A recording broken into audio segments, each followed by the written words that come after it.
It was a dreary night of November that I beheld the accomplishment of my toils. With an anxiety that almost amounted to agony, I collected the instruments of life around me, that I might infuse a spark of being into the lifeless thing that lay at my feet. It was already 1 a.m. The rain pattered dismally against the panes, and my candle was nearly burnt out, when, by the glimmer of the half-extinguished light, I saw the dull yellow eye of the creature open. It breathed hard, and a convulsive motion agitated its limbs.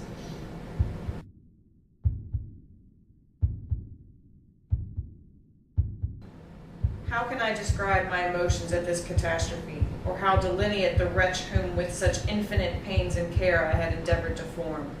His limbs were in proportion, and I had selected his features as beautiful. Beautiful! Great God! His yellow skin scarcely covered the work of muscles and arteries beneath. His hair was of a lustrous black and flowing, his teeth of a pearly whiteness.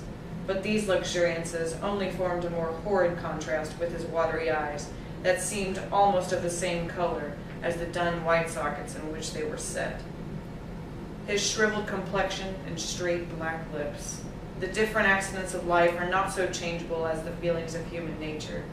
I had worked hard for nearly 2 years for the sole purpose of infusing life into an inanimate body. For this I had deprived myself of rest and health. I had desired it with a great ardor that far exceeded moderation. But now that I had finished, the beauty of the dream vanished, and breathless horror and disgust filled my heart.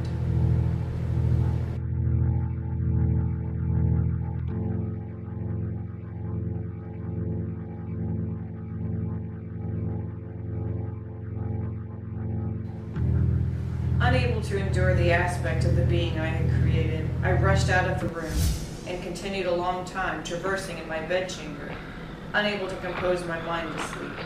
At length lassitude succeeded to the tumult I had before endeavored, and I threw myself on the bed in my clothes, endeavoring to seek a few moments of forgetfulness.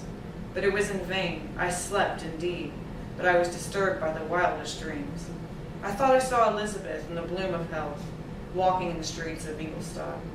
Delighted and surprised, I embraced her, but as I imprinted the first kiss on her lips, they became livid with the hue of death. Her features appeared to change, and I thought that I held the corpse of my dead mother in my arms. A shroud enveloped her form, and I saw the grave worms crawling in the folds of her flannel. I started from my sleep with horror. A cold dew covered my forehead, my teeth chattered, and every limb became convulsed. When, by the dim and yellow light of the moon, as it forced its way through the window shutters, I beheld the wretch, the miserable monster whom I had created. He held up the curtain of the bed, and his eyes, if eyes they may be called, were fixed on me. His jaws opened, and he muttered some inarticulate sound, while a grin wrinkled his cheeks. He might have spoken, but I did not hear. One hand was stretched out, seemingly to detain me, but I escaped and rushed downstairs.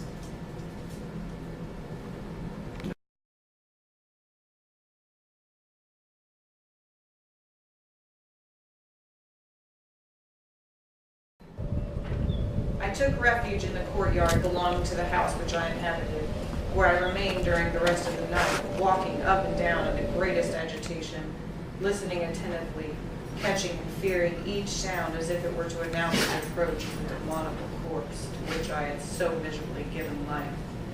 Oh, no mortal could support the horror of that countenance. A mummy, again endued with animation, could not be so hideous as that wretch.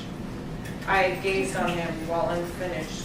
He was ugly then, but when those muscles and joints were rendered capable of motion, it became a thing such as even Dante could not have conceived.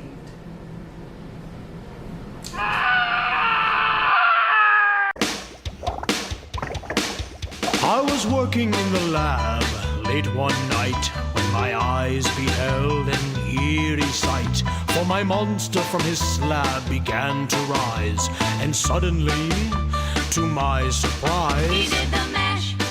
He did the monster mash. The monster mash.